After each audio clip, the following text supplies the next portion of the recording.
여러분들 혹시 그 청년과 노인의 차이를 아세요?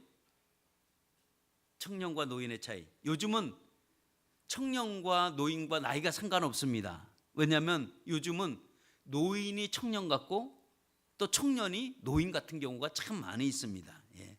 그러면 도대체 노인과 청년의 차이가 뭐가 있을까? 단순한 나이가 차이가 있을까? 그게 아닙니다.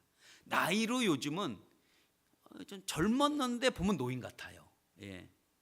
우리 교회 금요일마다 공부하시는 어느 젊은 목사님, 30대 목사님 계신데 그분은 늘 대할 때마다 원로 목사를 대하는 것 같아. 뭐 말도 항상 그렇게 하고 그래서 아니 당신은 30대인데 나보다 더 그런 것 같아. 뭐 이런 사람들이 있어요. 그러면 차이가 어떤 차이가 있나? 우리가 그 차이가 있는데 나이와 관계없이 있는데 차이는 다른 게 아니라 인생을 즐길 줄 안다면 그 사람은 청년입니다. 그런데 인생을 즐기지 못하고 어디 밖에 나가자 그러면 돈 쓴다고 해서 아깝다고 돈과 확 움켜쥐고 있다면 그거는 노인입니다. 예. 그러나 밖에를 나가서 나도 좀 놀러 가야지 라고 해서 즐길 줄 안다면 그 사람은 청년입니다. 두 번째는 늘 지금도 새로운 아이디어를 찾고 있다면 그 사람은 청년입니다. 그런데 과거의 전통만 매달려 가지고 아이고 이거 옛날에 이러지 않았어, 참 옛날에 이랬는데 라고 하면 그거는 노인입니다. 예. 또 하나는 아름다워지려고 계속 지금 노력하고 있다면 그거는 청년입니다. 그런데 아이고 내가 지금 이 모양 얼굴이 이렇지 옛날엔 나도 참 이뻤어 라고 과거만 회상하고 있다면 그거는 노인입니다. 예. 또 마찬가지로 우리가 지금도 나는 행복할 수 있어라고 행복할 수 있다고 마음 먹다면 그거는 청년인데, 그런데 어떤 거냐면 아이고 무슨 행복이 뭐 있어, 아이고 그런 거 다 귀찮아라고 하면 이거는 분명히 여러분 이게 노인입니다. 예. 또 만약에 내가 지금 사랑을 누구에게 줄 줄 안다면 그 사람은 청년입니다. 그런데 받으려고만 하면, 자꾸 사랑을 받으려고만 한다면 그거는 노인입니다. 예. 또 만약에 우리가 지금도 꿈을 아직까지 갖고 있다면 그 사람은 청년인데 그 꿈을 포기하고 아이고 그냥 오늘만 살아가는 거지 뭐라고 생각하면 이거는 여러분 노인이라는 거예요. 예.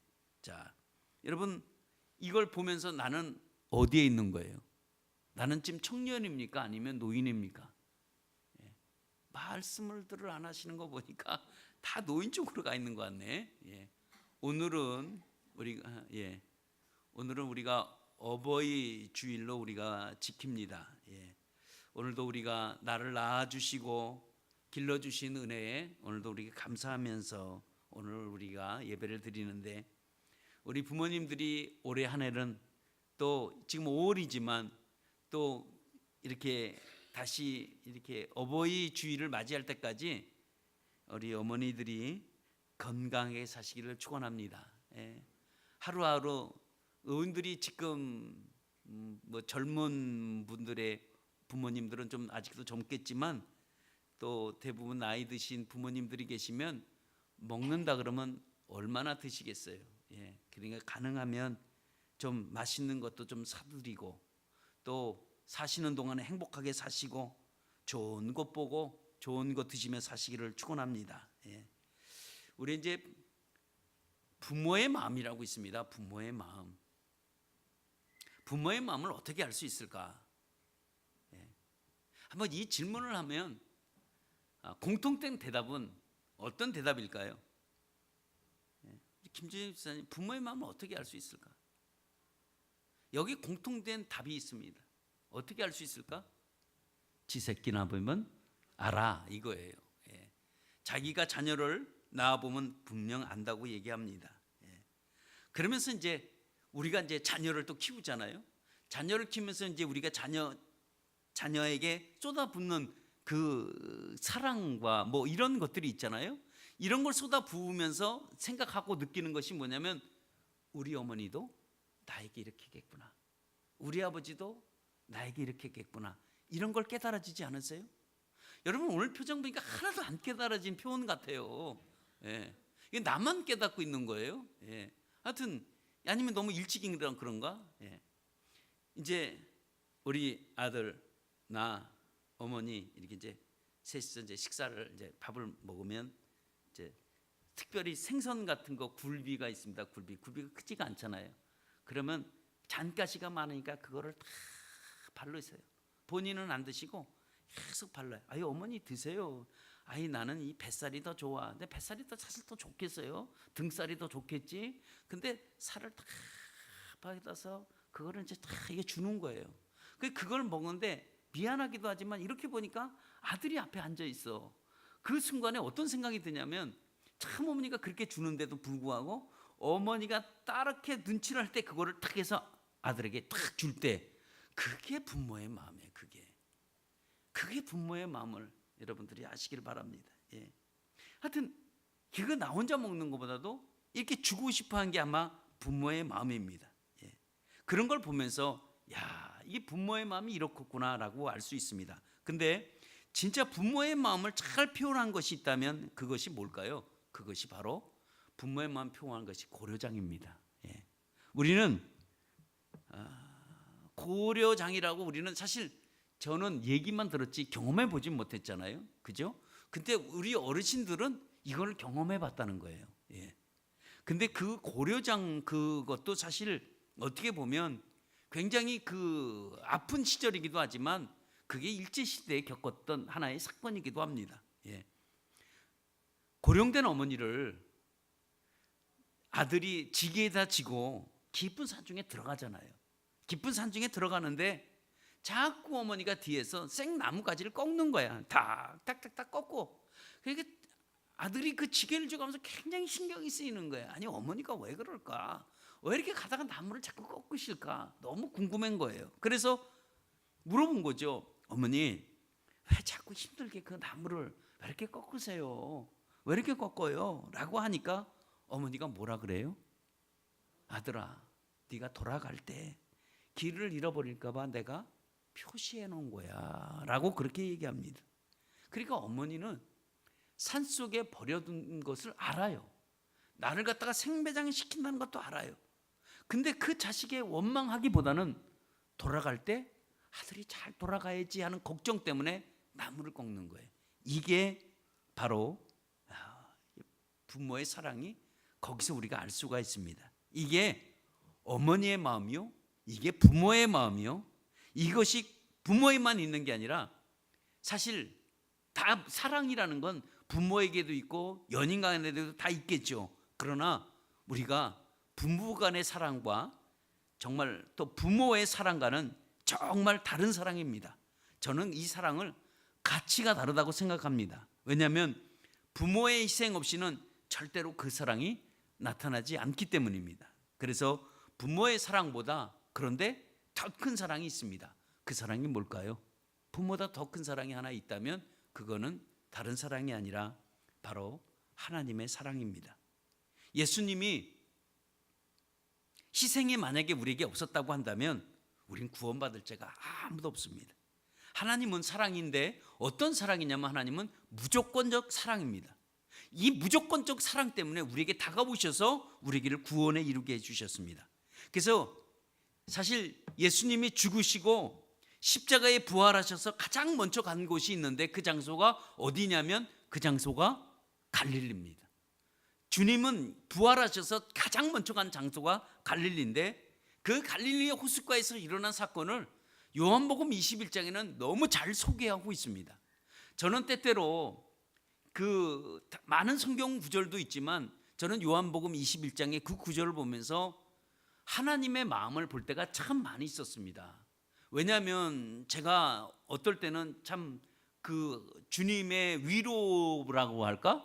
그 위로를 받으려고 한다면 내 나름대로에는 사실 요한복음 21장을 제가 봅니다.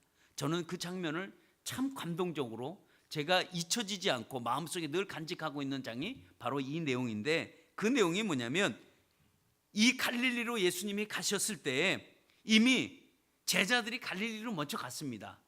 왜냐하면 이 제자들이 예수님을 버리고 이미 갈릴리에 돌아가서 생업으로 돌아간 그들을 향해서 예수님이 거기를 찾아갔습니다. 그래서 그들이 밤새도록 고기를 한 마리 못 잡고 있는데 예수님이 새벽녘에 밤새도록 그들을 지켜보다가 새벽녘에 얘기합니다. 얘들아, 고기 많이 잡았니? 라고 얘기를 했을 때 그들이 얘기하기를 뭐라고 얘기하냐면, 우리는 밤새도록 여기서 고기를 잡았지만 한 마리 고기를 못 잡았습니다 라고 얘기할 때 예수님이 얘기를 했습니다. 오른쪽으로 그물을 던져라 그랬어요. 오른쪽으로 그물을 던지는 그 순간에 우리가 성경에서 잘 나타나는 물고기 153마리가 잡힌 사건이 나옵니다. 그때 배 안에서 어느 누군가 외쳤습니다. 아니, 저분이 예수님이다 라고 얘기하니까 그때 물속으로 팍 뛰어든 사람이 있는데 그 사람이 바로 베드로였습니다.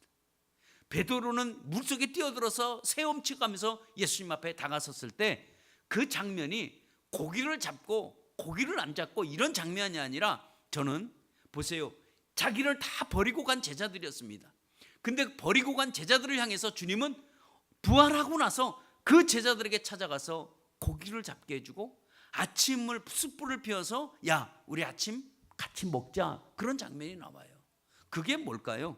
그것은 다른 게 아니라 주님을 버렸지만 그들이 예수님 앞에 절대 버리지 않는다고 호언장담하고 했었지만 사실 그들은 도망간 그들이었거든요.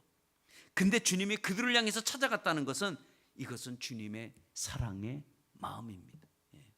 이런 사랑의 마음이 없으면 찾아갈 수가 없었죠. 그래서 우리가, 사람들은 자기 입장에서 이익을 생각하지만 주님은 그렇지 않습니다. 주님은 주님의 어떤 이익보다 주님은 우리에게 올 때 항상 사랑으로 다가오는 걸 볼 수 있습니다. 오늘도 성경에서 오늘도 뭘 얘기하고 싶어 하시냐면, 성경은 오늘도 이렇게 얘기를 합니다. 뭐라고 얘기를 하냐면, 네 부모를 공경하라 이렇게 말해요. 육신의 부모를 공경해라 라는 말씀이 있습니다. 이 말씀은 십계명에 나와요. 그러니까 부모를 공경하지 않으면 하나님을 공경할 수 없다, 이런 지론이 나옵니다. 내가 공경하지 않으면, 내가 내 부모를 공경하지 않으면 누가 내 부모를 공경하겠습니까? 그렇죠? 누가 내 부모를 공경하겠냐는 거예요. 만약에 누군가 내 부모를 공경했다고 한다면 그거는 대가성이죠. 왜냐하면 대가를 바라고 그렇게 도와주겠죠. 아니면 봉사 차원이든지. 그러나 생각해 보세요. 따뜻한 밥을 지어주는 게, 내가, 자녀가 부모에게 지어주는 밥이 맛있겠어요? 아니면 남이 우리 부모에게 밥을 지어주는 게 더 맛있겠어요? 부모의 입장에서 볼 때 우리는 아이고 어머니 내가 밥을 짓나 저 사람이 이제 똑같은 거 아니에요? 라고 할지 몰라도 부모님은 그게 다르지. 자식이 밥을 해준 밥이 훨씬 맛있다고 얘기를 하죠. 그러니까 이게 다른 거죠. 남이 해주는 거랑 내가 해주는 거랑 많이 다릅니다. 우리가 남과 내가 부모에게 정성을 쏟는 게 굳이 다른 점이 있다면 마음과 정성은 같을지 몰라도 그 안에 사랑이 있고 사랑이 없는 차이일 수는, 그런 차이는 있을 것입니다. 요즘 나이 든 부모님들이 오늘 요즘 얘기하는 게 뭐냐면 자식들의 눈치를 많이 본다고 그래요. 한 해 두 해를 가면서 이제는 자녀들이 다 시집도 가고 장가도 가잖아요. 그러는데 요즘 부모님들이 오늘 얘기하는 게 뭐냐면, 이것은 이제 노인정에서 나온 이제 얘기인데, 전에는 안 그랬다는 거예요. 전에는 안 그랬는데 요즘은 참 이상하대요. 요즘은 자녀가 뭐라고 하면 그렇게 요즘은 서럽다는 거예요. 이게 양로원에서 나온, 노인정에서 나온 1순위 대답입니다. 가장 서럽다. 자녀가 뭐라 할 때, 자식들이 뭐라 할 때 가장 서럽다는. 그전에는 안 그랬는데 요즘은 그렇게 서럽다 하면서 눈물이 난다고 얘기를 합니다. 자녀들이 아무리 효도한다고 해도 부모의 사랑을 잘 이해하지 못하고 있다가 자녀를 낳고 키워봐야 그때 부모의 사랑을 우리가 이해할 수 있습니다. 오늘 성경의 내용은 어떤 거냐면, 자녀들에게 강조를 하는 데 있는데 뭐라고 하냐면 25절에 네 부모를 즐겁게 하고 기쁘게 하라는 거예요. 그러면 우리가 이런, 어떻게 보면 이게 숙제일 수도 있지만, 우리가 어떻게 우리가 부모님에게 기쁘고 즐겁게 해야 되느냐, 그것은 부모님의 마음을 아프지 않게 하는 거예요. 슬프게 만들지 않는 겁니다. 그러면 무엇을 해야 우리 부모님들이 기쁘고 즐겁게 하는 거고, 어떻게 해야지 우리 부모에게 잘할 수 있는 건가? 그것이 우리가 보면 첫 번째가 이겁니다. 부모의 마음을 가장 아프게 하는 게 뭐냐면 우리 집을 자꾸 다른 집과 환경을 자꾸 비교하는 거예요. 예. 그러니까 마치 자기의 자신의 출세가 가정 환경 탓으로 얘기를 하는 거죠. 왜냐면 아니 내가 저 가정에서 살았더라면 내가 이렇게 됐을 텐데 내가 이 가정에서 살아서 이렇게 됐다. 이런 말. 자꾸 다른 가정은 제일 약올른 게 아니 철순의 아버지는 잘해주는데 왜 우리 아버지는 잘 안 해줘요? 이렇게 자꾸 비교하는 거. 이거 비교할 때 부모님들이 가장 가슴이 아프다 그래요. 예. 두 번째 가슴 아픈 건 뭐냐면 부모의 생일은 절대 기억 잘 못해요. 야 엄마 생일이 다음 달이다 라고 했는데도 알았어 엄마 그래 놓고도 모르는데 남자친구 여자친구는 손꼽아 기다리는 거. 와 우리 여자친구 남자친구 생일은 언제지? 이거를 쳐다볼 때 부모의 마음이 굉장히 속상하다 그래요. 저놈의 자식은 말이야 내 생일을 기억하지 못하면서 저렇게 여자친구 생일은 손꼽아 기다리고 이게 가장 가슴이 아프다 그래요. 세 번째는 어렸을 때는 엄마의 손을 잡지 않으면 아무 곳으로 가지도 않았는데 이제 어느 정도 컸다고 해서 엄마가 손을 잡으려고 하면 막 뿌리치고 걸어갈 때 그때 어머니가 속상하다 그래요. 근데 이런 경우는 남자가 그래. 여자는 안 그래. 남자가 그래. 남자가. 예. 하여튼 남자를 키워본 사람은 아마 알 거예요. 예. 남자가 그래요. 예. 그게 속상하고요.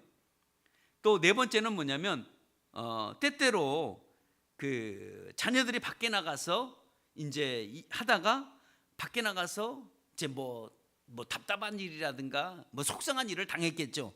그리고 집에 들어와서 누구한테 분풀이 하냐면 부모에게 분풀이 할 때. 진영 집사님 혹시 그런 적은 없죠?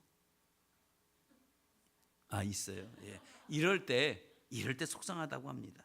왜냐하면 밖에서 당한 일을 집안에 들어와서 부모님에게 분풀이 하듯이 만약에 사자처럼 달려들려고 할 때 그때 속상하다고 합니다. 예. 다섯 번째, 자기 방이 마치 안전지대처럼 여기고 항상 밖에 나갔다 들어오면 바로 방으로 들어가서 문을 탁 잠궈버리는 거예요. 그리고 안 나와. 이게 마치 식구들과 격리 생활을 할 때 그거를 자녀가 볼 때 속상하다는 거예요. 이것도 남자만 그래. 남자만. 여자들은 안 그럴지 몰라. 예. 여자도 그럴 수도 있겠지. 아무튼 예. 여섯 번째는 뭐냐면 여섯 번째는 이런 겁니다. 어머니와 사랑의 대화를 나누고 싶어서 자녀의 방을 들어가면 마치 벌레를 내어쫓듯이 쫓김을 당하고 나올 때 이때 정말 속상하다고 합니다. 예, 이것도 자녀가 커보시면 아마 알 거예요. 예. 일곱 번째는 뭐냐면 친구와 전화할 때 시간 갈 줄 모르고 전화를 하는데 부모하고는 단 한마디 대화를 하지 않으려고 할 때 이때 속상하다고 합니다. 예. 다 이거 공감되는 얘기일 거예요. 예. 여덟 번째는 뭐냐면 자기네 형제, 자매 이거 서로 자매와 형제끼리 그러니까 막 양보하지 않고 싸울 때 그때 부모가 볼 때 속상하다는 거예요. 예. 자 이제 저 리얼하게 들어갑니다. 이제 자 아홉 번째 뭐냐면 그렇게 많이 하나님의 말씀도 가르치고 신앙 성장하기를 바랬고 자녀들을 위해서 기도하고 하나님 말씀으로 절 주었는데도 불구하고 자녀들이 하나님 말씀을 무시하고 세상에 미친 듯이 살아갈 때 이때 부모의 마음이 속상하다고 그래요. 예. 안 속상해요? 예, 속상하죠. 예. 열 번째는 뭐냐면 주일날이 됐는데 교회 가지 않으려고 할 때 이것도 참 속상하다 그래요. 야 교회 가자 하는데 자꾸 다른 곳으로 가려고 할 때 이런 게 사실 지금 소개한 거는 몇 가지 안 되지만 이것 말고도 더 많은 내용이 있을 수 있겠죠. 예.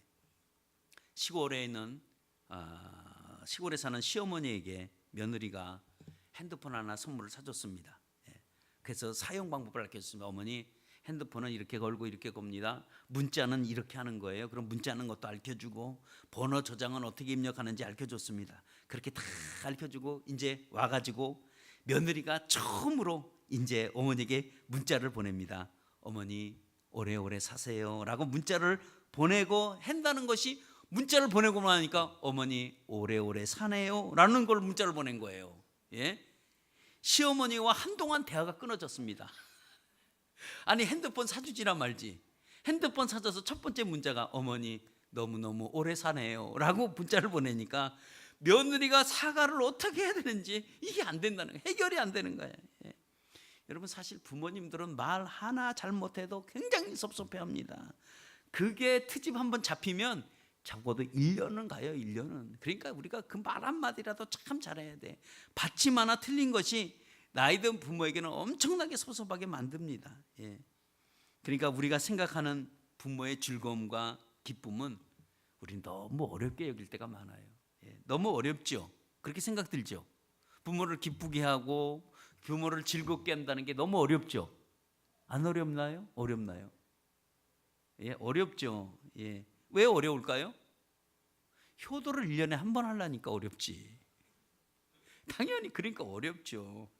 어버이날에 가끔 어떻게 효도 한번 해보려고 하니까 굉장히 어렵죠.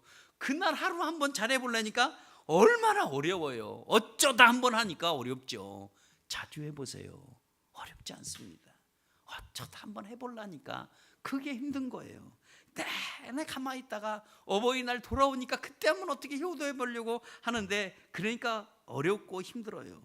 그러니까 1년에 한번 효도해보려니까 어떻게 자식의 마음에 거창하게 한번 해보려고 한번 제대로 한번 해보려고 하니까 그게 너무 부담되고 어려울 수가 있습니다. 그런데 부모가 생각하는 효도는 정말 그게 효도일까? 아니 내가 우리가 부모가 된 입장에 한번 생각해봐요. 예? 박 권사님 그럼 한번 생각해봐. 내가 그런 효도를 원하는가? 그런 효도 원하지 않아요. 근데 자녀들은 그런 효도를 해보려고 하는 거지. 근데 부모는 그런 효도 원하지 않습니다. 부모는 자녀들에게 너무 어려운 거 바라지 않습니다. 무리한 것도 요구하지 않습니다. 예. 그러면 뭘까요? 그러면 단지 다른 게 아니야. 찾아가 주는 거. 자주 찾아가는 거. 그리고 대화해 주는 거. 얘기 함께 하는 거. 그리고 부모에 대한 존재의 가치를 인정해 드릴 때 그때 즐겁고 부모님들이 기쁠 수가 있습니다. 예. 그러므로 우리가 부모의 존재 가치를 여러분 인정해 주셔야 돼요. 부모가 말하는 경험, 부모가 말하는 권면, 하물며 그 잔소리까지도 우리가 인정해 줄 때 사실 그 잔소리 속에는 중요한 교훈들이 참 많아요. 그렇지 않아요? 전 돌이켜보니까 그러던데 지금 가만히 생각하면 그게 잔소리 같이 들렸는데 그 잔소리 속엔 정말 중요한 뼈 아픈 교훈들이 많이 담겨져 있다는 것을 알 수 있어요. 그러니까 우리가 부모를 인정해 줄 때 우리가 효도할 수 있고 부모가 형편이 없고 있고가 아니라 참 부모에게 우리가 뭐 용돈을 많이 드리고 적게 드리는 게 문제가 아니라 우리가 부모를 인정해 주는 게 가장 효도하는 겁니다. 예. 우리가 부모가 절대로 우리에게 불필요한 존재가 아니면 절대로 우리가 효도하지 못합니다. 예. 마찬가지로 우리가 하나님 앞에도 마찬가지입니다. 우리가 하나님을 알면 알수록 정말 하나님을 우리가 알게 됩니다. 예. 그러니까 하나님을 우리가 가까이 하고 싶어지는 그 마음이 우리에게 있어야 돼요. 내가 하나님을 정말 알면 알수록 우리가 뭘 깨닫냐면 하나님 앞에 우리가 더 깊게 들어갈 수가 있습니다. 근데 하나님 앞에 우리가 더 깊게 들어가면 하나님이 어떤 분인지 정말 그때 깨닫게 되는 거예요. 우리가 이 하나님이 어떤 분인지 모르고 우리가 신앙생활을 한다는 것은 정말 어떻게 보면 수박 겉핥기 신앙이기도 합니다. 하나님은 단순하게 내게 복을 가져다 주는 분으로 우리가 이해하셔서는 안 돼요. 그건 아닙니다. 하나님은 우리 인간이 이해할 수 없는 정도로 정말 위대하고 크신 분입니다. 온 우주도 그분의 허락이 없으면 운행이 되지는 않습니다. 근데 그 하나님이 우리의 아버지가 된다는 거예요. 이게 알아지면 정말 이게 깨닫게 되면 우리가 하나님 앞에 진정한 효도를 안 할래야 안 할 수가 없습니다. 그러면 우리가 세상 살면서 과연 우리가 하나님 앞에 효도는 어떤 게 우리가 하나님 앞에 효도일까? 여러분 하나님 앞에 효도는 어떤 게 효도일까요? 그것은 다른 게 아니라 하나님도 마찬가지입니다. 우리에게 거창한 거 요구하지 않습니다. 하나님 우리에게 큰 것 바라지도 않습니다. 근데 우리에게는 너무 어려운 것들을 요구하지도 않습니다. 또 하나님이 우리 부모처럼 우리에게 무리한 것들을 요구하지도 않습니다. 그러면 우리가 하나님을 어떻게 하면 기쁘게 하고 우리가 하나님을 즐겁게 할 수 있는 방법은 뭘까? 우리가 무엇으로 우리가 하나님을 기쁘게 할 수 있을까? 어떤 것으로 할 수 있을까? 한번 생각해 보세요. 나는 하나님 앞에 뭘 할 수 있을까? 라고 한번 우리가 깊이 생각해 보면 한 가지 하나님이 우리에게 주시는 것이 있는데 그것은 우리의 순종하는 모습을 보길 원하세요. 왜냐하면 그 어떤 것도 하나님이 말씀하신 것을 아멘하고 순종할 때 하나님이 기뻐하십니다. 순종이 제사보다 낫다고 사무엘상 15장 22절 그렇게 소개하고 있습니다. 그러니까 그럼 반대로 하나님이 싫어하는 게 뭘까요? 싫어하는 거 뭐죠? 불순종이죠. 하나님은 불순종을 아주 싫어합니다. 가장 싫어해요. 순종이 하나님을 기쁘시게 해드리는 건데 불순종은 하나님 앞에 우리가 진노를 자칫하면 살 수가 있습니다. 그러니까 순종이 하나님을 우리가 기쁘게 해드린다는 것을 여러분 꼭 기억하시길 바랍니다. 하나님께 불순종하는 사람은 부모에게도 불순종하는 사람이에요. 부모에게 순종 못하기에 하나님 앞에도 더할 수 없는 거죠. 그래서 눈에 보이는 부모에게 순종하지도 못하는데 눈에 보이지 않는 부모에게 순종한다? 그거는 말이 안 됩니다. 한다고 한다면 글쎄 그것도 생각해 봐야 되는 문제이기도 합니다. 오늘도 우리가 하나님 앞에 대표적 불순종이라고 한다면 뭘까요? 하나님 우리를 자꾸 나오라고 하는데 우리는 안 나가는 거예요.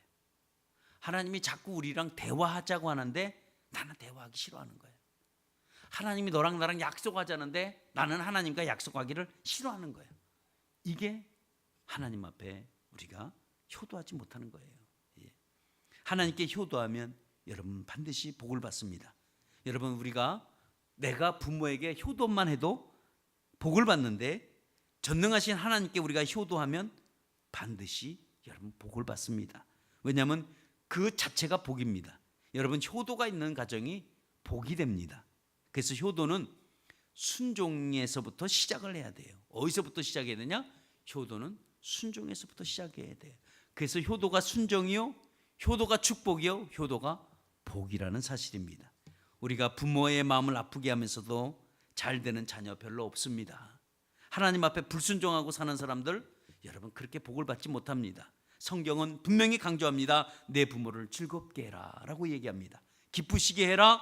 왜냐하면 효도는 문화의 유산이 아닙니다. 또 효는 이 나라의 단순한 도덕도 아닙니다. 이것은 성경적인 진리요, 이것은 하나님의 뜻이기도 합니다. 여러분 세상이 아무리 변해도 원리와 진리는 절대로 변하지 않는 것이 있다면 그게 하나님 말씀인데, 하나님 말씀은 오늘도 우리에게 얘기하는 건 너희는 네 부모를 즐겁게 하고 기쁘게 하라는 거예요. 보육원에 버려진 두 남매가 있었습니다. 이 보육원에 버려진 이 두 남매에게는 아버지가 있다는 사실을 깨달았습니다.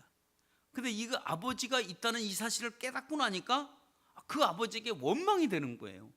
왜 아버지는 우리를 여기다 버려두고 왜 우리를 안 찾아오지? 왜 우리를 버려둔 거지? 원망하며 살았습니다. 이 남매는 커가면서부터 원망이 아주 굉장히 컸습니다. 그런데 이 남매들이 커서 나중에 아버지를 만났습니다. 아버지를 만났는데 아버지의 얼굴 보니까 아버지의 얼굴이 너무 심한 화상을 입었어요. 보기조차도 끔찍할 수 있도록 아버지의 얼굴이 화상을 입었습니다. 그래서 아버지가 그 화상을 입은 그 얼굴을 보고 난 이후에는 기겁을 하고 아버지를 한 번도 만나질 않았습니다. 근데 나중에 아버지가 이 돌아가셨다는 얘기를 듣고 마지못해 장례식장을 손님처럼 찾아갔습니다. 그리고 아버지의 유언을 남겼다고 얘는 보았더니 아버지가 어떤 유언을 남겼냐면 화장은 절대 금지다라고 얘기를 했습니다. 근데 남매들은 그냥 화장을 시켜버리고 말았습니다. 그리고 아버지의 물품을 정리하다가 노트 한 권을 발견합니다. 노트 한 권을 발견했는데 그 노트에는 어떤 글이 써 있었냐면 이렇게 써 있습니다. 아버지가 남매를 구출하다가 화상을 입은 내용이 글에 써 있었습니다. 집이 불에 났을 때 아버지는 소방대원의 만류에도 불구하고 들어가지 말라고 하는데도 아버지는 그 불 속에 뛰어들어가서 남매를 구하고 아내는 미처 구하지 못하고 그냥 잃고 말았습니다. 그래서 노트 말미에는 이런 글이 써 있었습니다.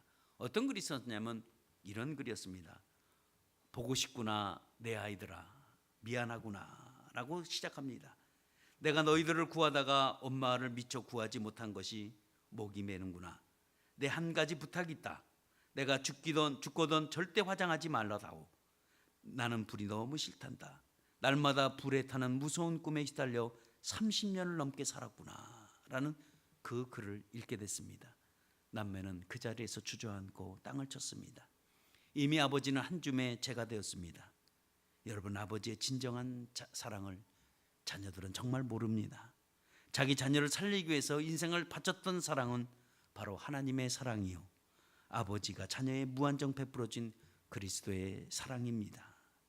세상에 이런 말이 있습니다. 부모를 구타하면 차명을 처하고, 부모에게 욕설을 뱉으면 교수형을 처하고, 과실로 부모를 구타하게 되면 유배를 보내고, 실수로 부모에게 상처를 입히면 징역 3년을 받아야 되고, 부모의 부름에 얘기를 듣고 바둑을 계속 두면 징역 1년을 처하자라는 이런 얘기도 있다고 합니다.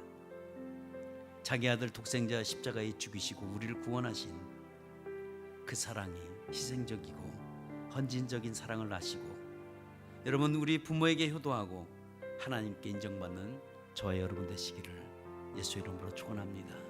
우리 말씀 생각하면서, 우리 부모님들 생각하면서 이 시간 조용히 눈을 감고 우리 함께 기도하기 원합니다. 우리 함께 기도하겠습니다.